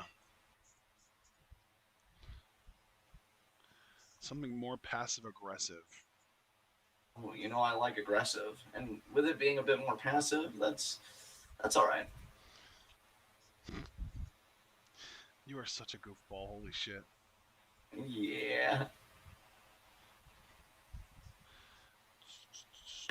So yeah, I definitely agree with you, and that's something else I've been saying for a while. Is that at 15 at this point, and then like to go back to Fox just to like complete the circle and then begin another circle because this all started with you being like, hey, did you hear what they did on Fox? Fucking John Taffer and all that shit. Fox also has had like analysts, quote unquote, and stuff be like, well, they need to, the eviction moratorium, it can't go on forever. What about the landlords? And I'm just like, oh. Really, guys, honestly, to be completely truthful with all of you, including Ashton here, I will always be a leftist. Like, I'm not saying I'm no longer a leftist or anything like that, but like, this to me goes beyond even leftist talking points. I don't need to talk about Marx or means of production or anything like that. Like, it's nice, right? I can't believe that common sense and decency isn't enough to do it. Like when you hear yourself say, let those people be homeless if they can't afford a home. Like, to think of all the ways of life that we could have chosen. We choose one where that's a rationalization for people dying in the cold or catching COVID because they can't shelter or dying of heat exhaustion, right? I mean, these summers have been, what I was thinking the other day, dude? For all the complaining I can do about how humid, how sweaty I am, how gross it could be sometimes in this house, I thought, imagine for a day being homeless and dealing with the sun beating down on you in 93-degree weather. I die. And there are analysts that think about that and they think, well, they should have been able to pay rent, or like you saw that one time on their Reddit, they knew the risks of being poor. Why couldn't they afford a house? It's sociopathy on a mass level. I really don't understand it, and the day I do understand it, every fucking joke I've ever made on here aside, like, I really will need to get help, and I should be banned from this channel. Find another fucking. If I ever unironically say, "Well, come on, Ashton, aren't the poor responsible for something?" No, that is fucked. That is socio-fucking-pathic. It's not even a fucking argument. And anybody that makes it unironically should honestly forget evaluating yourself. It's over. It's over. I can't even say be ashamed of yourself because you're incapable of that reaction. It's disgusting. Absolutely disgusting. Abel jokingly, please think of the landlords. Oh, I'm thinking of them, all right. Oh, man.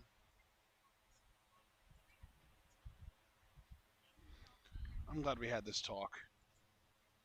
Yeah, it's always good to have it, and you're really, and I love talking about this stuff with you, and you're a good-hearted dude, and I love you, and I love our chat. It's just, I think what frustrates me is it doesn't do anything, because you and I already knew this, so it's like, it's still the same out there, and I hate that. I hate that shit. Yeah. I hate it so much. And, I hate to even say, the fucking progressive wing that we're getting behind, I don't feel like they're leveraging enough. I personally don't feel like they're fighting enough. Nina Turner fucking lost. Nina Turner had a huge, and it wasn't her fault. I will not blame Nina Turner for this. I'll actually get to why she lost in a second. Nina Turner was like a firebrand candidate. Cornel West did an amazing speech.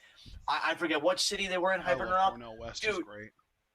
Every fucking super PAC, a Democrat Israel supporting super PAC gave, I think, $1 million to her fucking opponent, who I think her name was Chantel Brown.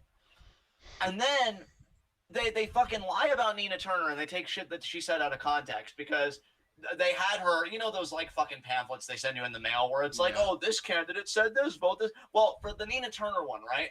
And I just now noticed because I tabbed back because I was tabbed out. Okay, now I'm back on stream and Kevin Owens just chopped Baron Corbin. They were the Nina Turner said, oh, well, having Joe Biden for president is like eating a bowl of shit. But what she actually said, which wasn't even fucking wrong, was that voting for Trump or having Trump as president would be like eating a bowl of shit. Whereas Biden as president is like eating half a bowl of shit. So yes, vote for Biden. He is better, but it's still the moderate centrist Democrat neoliberal bullshit. And it's still eating shit. Nobody should want to eat shit. And if you do, like the Rick and Morty teacher, whatever, I don't know, seek help or whatever. Mr. Goldenfold. Yeah, Gold. There it is. They lied about her being against raising the minimum wage. They lied about her being against universal health care. And then they try and act in that same pamphlet oh, but the Democrats are for this. My fucking ass. And they raised all this money. There was one point, dude, that Nina Turner I'm curious, over Chantel who Brown is, had when you keep saying they, who is they? well, just like the Democratic establishment, like that Oh like put all my- these campaigns together. They and raised all actually this money. said that she was against Medicare for all? Yes, the Democratic establishment, yeah. And they got Hillary Clinton to support How? Chantel Brown, and they got Oh other my like quote unquote God. moderate Dems to support Chantel Brown.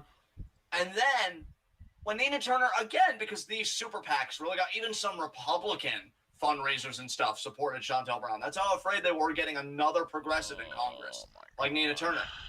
And then afterwards, when she loses, and I just want to put this in perspective for you, bro, about how much money fucks with politics. And I know I'm preaching to the choir, but I still think everybody should hear this. Before all the super PACs started flooding in, Nina Turner had a 30-point lead on Chantel Brown. She was owning her ass. The day of the election, she only had a 6-point lead because they were playing ads nonstop. And who do ads hit? The people that I don't think go on the internet enough and do that kind of stuff. So TV ads still fucking work, and they were basic as hell, and they were against Nina Turner. And then to pour salt in the fucking wound, when Nina Turner says in her concession speech that dark money won this election, which is true, okay, because all these PACs came out when they knew she was fucking winning, those same people that screwed her out of that seat tried to paint her with the brush of being anti-Semitic. Because they tried to make it seem like, oh, you said dark money, so you mean Jew, kind of that. Get the fuck out of here. Like, I don't know, maybe, and we got to be even-handed, guys. Maybe Nina Turner would have disappointed us. Maybe she would have been further left campaigning, and then when she would have gotten in there, it would have been more moderate and kind of tempered. But, like, you still want to at least take a chance on them and get them in there because you know for a fact at least it's something unknown, unlike the fucking centrist Dems where you know what you're going to get. Yeah. And they fucked her over because of corporate money, because of fundraisers. And I'm only talking because you and I don't really talk about this aspect a lot. So I at least felt like, okay, well, we can at least talk about something new. And Ashton's even said many times in conversations with me, you want to change the trajectory of political discourse, of political momentum and all that stuff, you overturn Citizens United. And because of Citizens United, again, a candidate that was seemingly outside, seemingly progressive, and I say that because, again, we got to keep it honest, got screwed again because the Hillary Clintons, the fucking Joe, like all of them were like, no, go Chantel Brown. And she raised a shit ton of money. And that's the thing. They will always have money on their side. We could have all the substance in the world. But in an environment where money dictates everything, we are going to lose not 9 out of 10, 10 out of 10. 10 out of 10, we will fucking lose. And it's really fucking sad. Damn.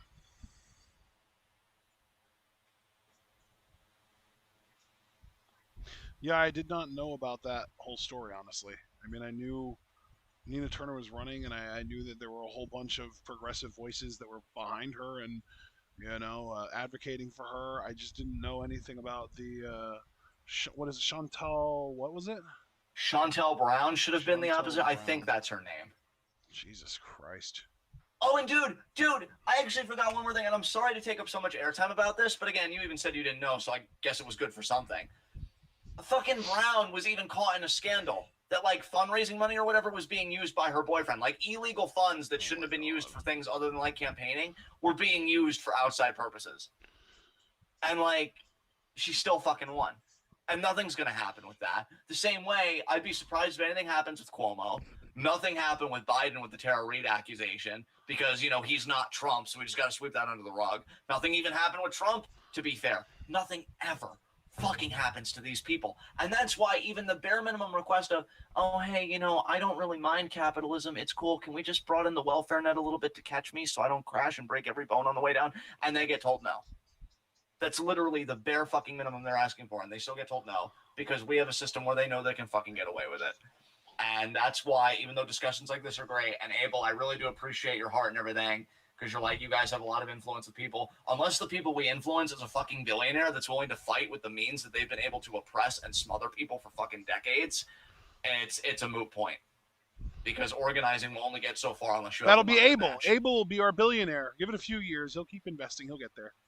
Abel, I swear to God, if you turn heel, like, I know I've always said, like, oh, I'll always love you, nothing you can do to hurt me. Abel, if you turned heel in this regard, I would fucking find you. And I'd be like, now fix it. Corbin looking for a superplex. I'm honestly shocked this match is going on this long. Because Corbin even ate a stunner before it even fucking started. Yeah, but the commercial really made it feel like it's even more dragged out, too. God, Corbin, like, I'm begging you, fam. Do something about that hairline. It's grotesque. Nice headbutt. KO. Bullfrog splash? No. Oh, senton. senton. Nice. Very nice. Of course, it's not the 3 count, though. Actually making down bad Corbin seem a bit tougher than I'd expect. That's $1,000 on the line, man, and his right to continue begging. Maybe if he had a talent, you know? Do some panhandling in the ring or something. I don't know. Oh, no, hung on. Boot there. Yo, End of Days is still a legit finisher, too. If he catches Corbin with that, it's over. Choke slam, wow. Abel said, I want Corbin to win for the common man. Yeah. Comrade Corbin. Seize the means of production so I can feed my daughter Wagyu beef.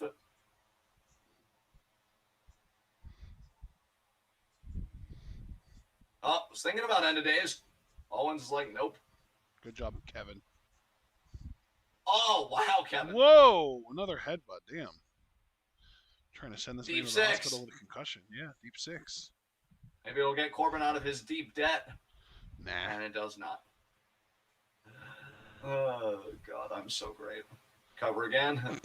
Wow, listen to you. I appreciate that you called it out rather than just saying, no, because even if I was called out, we can all agree that I was right. Sauce stain you're working with this week? It's probably the same ketchup stain he's been going on. No, it looked a bit more yellow to me. Yeah, it's mustard. I like how he legitimately has different attires, and the difference is the fucking sauce stand. That's such hopefully 2K22 shit. I hope you can do that in, like, the fucking customizable crap. No, I want the fucking wasabi sauce stain. Give me the barbecue sauce stain. It looks like someone shit on my shirt. I'm sorry, that's only in the Down Bad Corbin DLC pack. Kevin Owens with a sunset flip. You'll love to see it, and that's it. Oh my God. Corbin definitely didn't see that coming.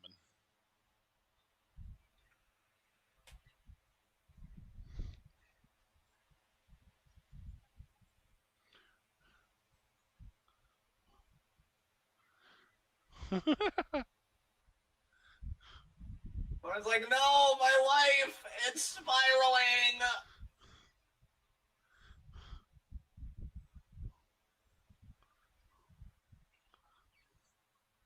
Oh, again, that wasn't cool. Yeah! Good job, KO.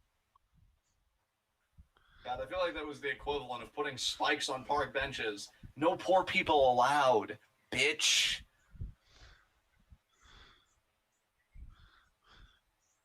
I really thought you'd have more sympathy as a father, Kevin. You know, that could easily be you tomorrow with how precarious this economy is.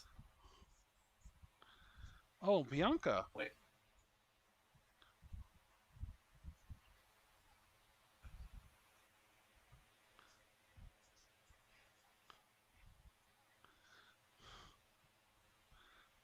Okay, so... Why is Big E teaching Bianca how to write in cursive?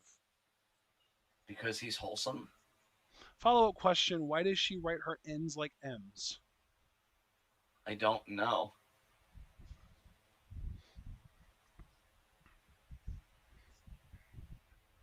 Probably because she thinks it looks the neat test. You're not going to please like the video. Yeah, please like the video. No, you know what? For that reason alone, don't. Wow! You know, guys, I'd be lying if I said I didn't appreciate when Ashton goes all stern father. No, he needs to learn disappointment. Let him fail at this. Oh, that was a baby squee. It was. It's a newborn. Ew. See, when you say it like that, it just reminds me of placenta. Stop. Oh my God, Seth! What a close up of your face. We're not seeing the same thing. Of course we're not. It's all your fault. Wow! I mean, I'm only. I I look. respect it, but I'm fuck. only accusing. I'm only saying that because I felt like you were gonna say it, and I wanted to get you first. Oh, so you're being preempted. See, I respect it though. All right, because you know what? You're not even wrong. I was totally thinking like I'm gonna throw you under the bus for this, and you're like, not today. I beat you to it. You did. You did. It's really starting to think like it's just not gonna work anymore. This is a real moment change of it up. pride for me. I'm saying. And yeah, it should be. Should be. You earned that shit. Listen to you. Oh my god.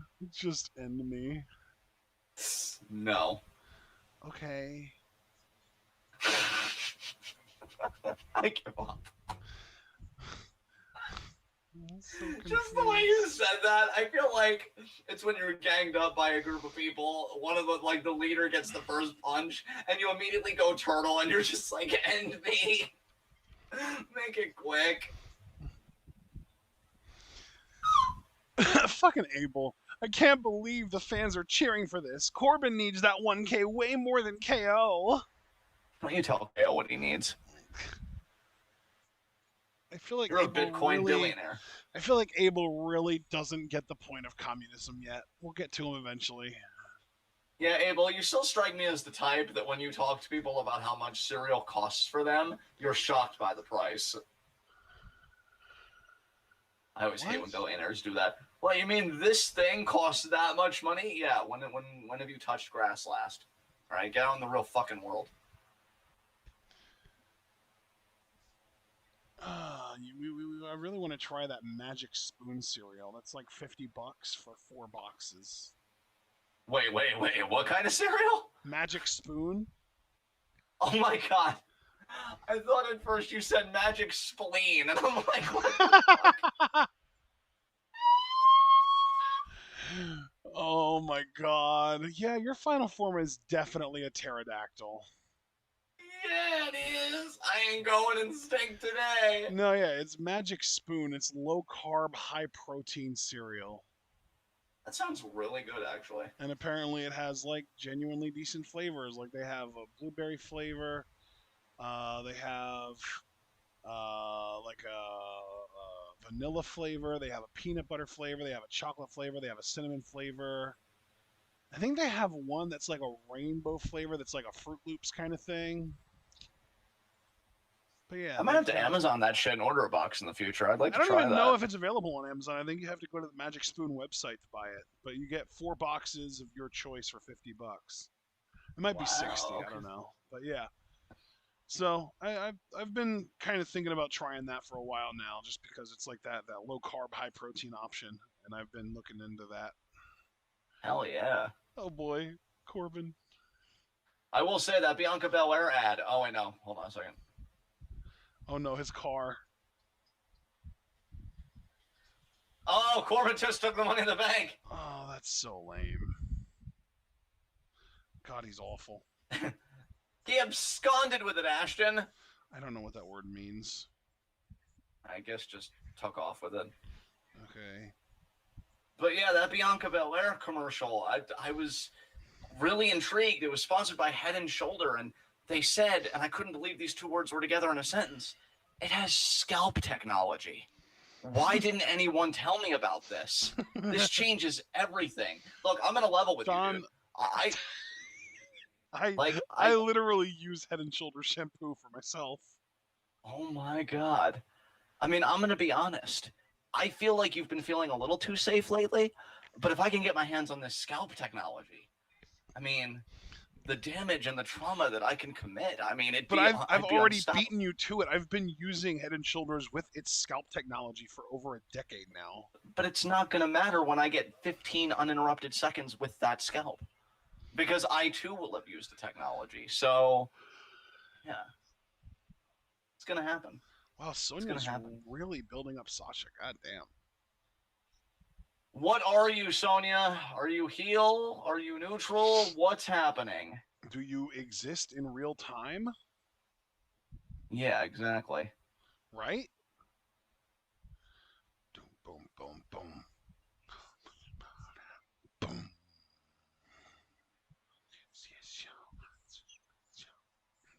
I love that the frosted and like peanut butter flavors of this cereal, which is on Amazon, by the way, has like 0 grams of sugar or added sugar. That's really impressive.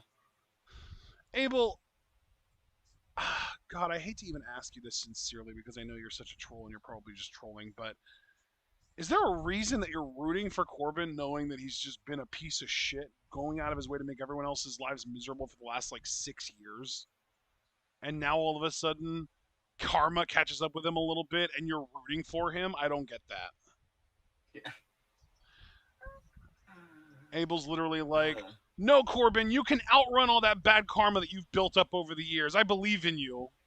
You stay. You stay a piece of shit. Literally outrun it because he fled with that briefcase. He fled. And here comes Bianca, which is how British people pronounce Bianca. They're weird. Well, that's William Regal. But then again, I really can't speak to that when just English and what we do to the alphabet and just all that shit. I was going to say the Jersey accent doesn't come out any very often, but when it does, boy oh boy does it come out heavy. Yeah.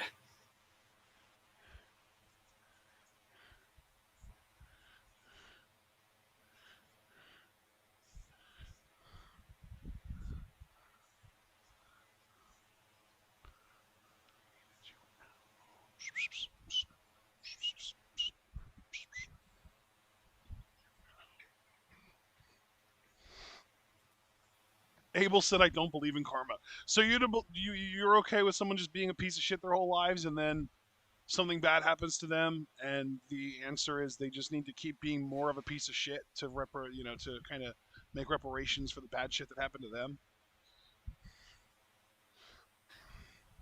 I mean, I once thought about joking with Abel that because he's so committed to being rich that like that heart attack that happened in that Amazon warehouse where the guy collapsed and died, Abel would just look at it and be like, well, somebody's got to make Bezos that trillion.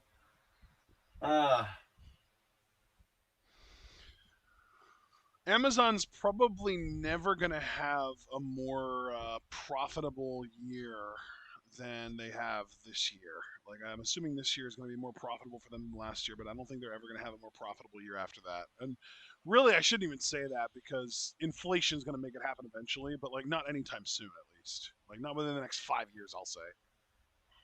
Yeah. Maybe that's wishful thinking on my part.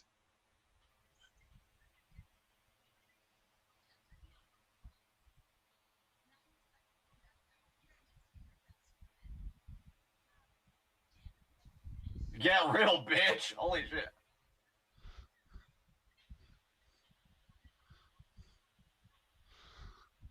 Oh my god.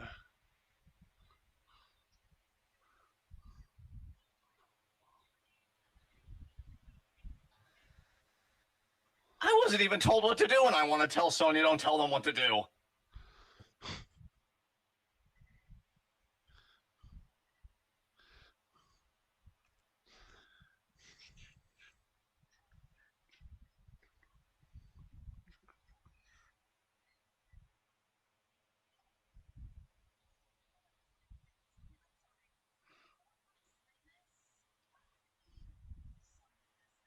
What is it? Is she gonna call Carmel out here? Oh my god, she literally did. God damn it.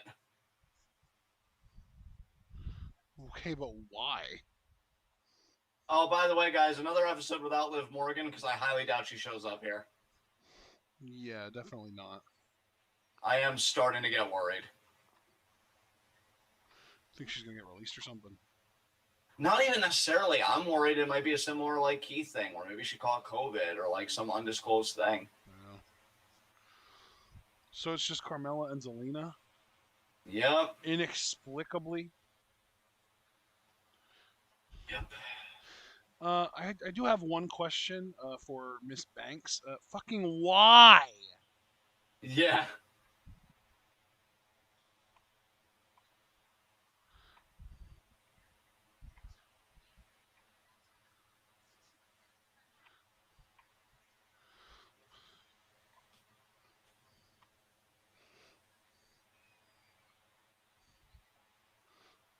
Damn, Bianca. She's literally bouncing with that energy. She wants to rip someone's head off right about now.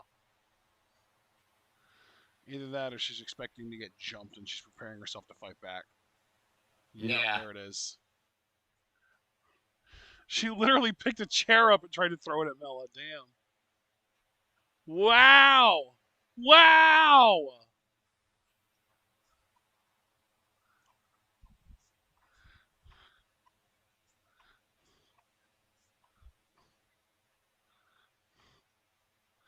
Damn, Bianca.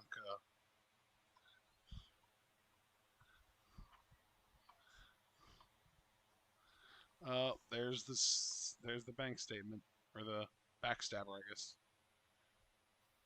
Now raining the punches there on Bianca. Now here come Carmella and Zelina. Yeah, way to keep order there, Sonya. You did great. I mean, the contract got signed. She's happy. Yeah.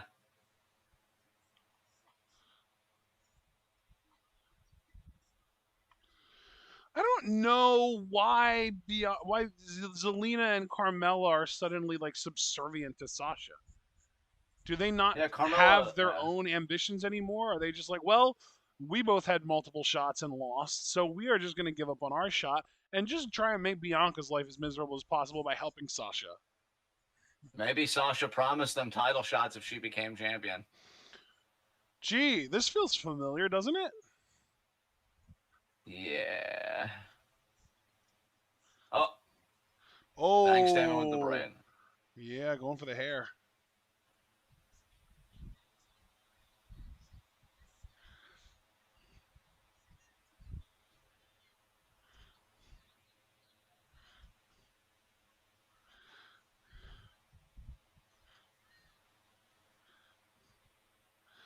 Damn, Sasha really giving off Cruella de Vil vibes right now, you know? Yep, and that's Smackdown. Gotta be Yep. honest, kind of an underwhelming episode for me on this side of things. Yeah, I would agree. Hopefully, the post SummerSlam edition is a little more entertaining overall. Yep, but Super Blue, when you go back and you listen to it, we hope you had a fun time in the crowd. Thank you so much for showing your support to TWitWoW. Low key, that show peaked in the first half hour. The Cena Roman exchange was the best thing on the whole show. Yeah, I'd agree. I absolutely agree. It is nice, Abel reminding us here. Yeah, it is nice that Nakamura won the IC title. That's like one nice, cool, big development that happened on the show. But I don't know. It felt relatively inconsequential because it just feels like they've been teasing it for so long that it just kind of finally happened tonight. And it's just like, okay, well, it's about time. Yeah, exactly. All right. Are we good to go? You want me to do the outro? You have anything else you want to say before we close out? No, just thank you guys for being with us. Thank you again, Super Blue. We hope you had a fun time in the crowd, and thank you for supporting TWitWoW while in the crowd, because I think he even said he was going to support a TWitWoW either shirt or sign. So Nice. thank you for supporting the podcast. We greatly appreciate it. Sweet. And yeah, guys, we will see you. When will we see him, Ashton? Like what, Tuesday for the next Stardom show? Yes, I believe. Let me double check. I want to make completely sure. I don't want to close out of here on speculation. I want to be certain about this. Yes, it will be Tuesday. Yep, Tuesday for 5-star, the Korakuen show, and it will have to be Tuesday because Monday I have PT at 4 instead of my usual 2, which means even if the show is up in full by Monday, we still wouldn't be able to do it at our usual 5 o'clock start time. So it's gonna have to be Tuesday. The thing is, I'm gonna actually have to delete the day 7 and day 8 events off of our schedule because those got canceled. So I'm gonna go through and make those changes. I'm gonna then change day 9 to day 7 and day 10 to day 8 and all that shit. You know how it is. It's anyway. But yeah, we'll be back on Monday. Yeah, absolutely. Wait, I said Monday. I meant Tuesday. God. Yeah, Tuesday. I'm messing 5. my own words up. God damn it. That's all right, man. It's a little frustrating. There we go. All right. We good to go? Yep, you can take us home. All right, ladies and gentlemen, we hope you all enjoyed. If you did, remember to like the video, subscribe to the channel, click the bell icon, and follow us on Twitter and Twitch. And if you'd like to support us, you can also subscribe on Twitch, buy our merch on Spring, donate to our Patreon, and share this channel and this video with all your wrestling fan friends, and let them in on the best kept secret in the YouTube and Twitch wrestling communities. We are TWitWoW, and we are the workhorses of the YNTWCs, and we will be seeing you all on Tuesday, like I just went over a few times, for our Stardom Live reactions. It's going to be the Corkin show that's already got 2 matches up. We could probably technically live react to it on Sunday, but I think neither one of us wants to give up part of our Sunday to do that. So probably not going to happen. We're just going to do it Tuesday. That being said, though, I would like to thank Superblue one last time for the donation and for the request. If you would like to request that we live react to any wrestling show of your choosing, you can make that happen by donating to the Patreon. The link is in the description. Details are on the Patreon page as far as pricing goes, and we hope to see even more of you there in the future. But, of course, for now, we appreciate the Superblue donated and requested. We hope that you're all able to be there for our next show. And even if it isn't that Stardom show on Tuesday, we do have an NXT review that night, and then obviously a SmackDown review on the night before SummerSlam, and then we'll preview and predict SummerSlam after that's over. And then SummerSlam is literally a week from tomorrow, and after that show's over, we'll be previewing and predicting TakeOver, and then that show is the day after that. It's Sunday, the 22nd. So we hope that you're all looking forward to all that, and most importantly, we hope that you're all able to remember to stay tuned.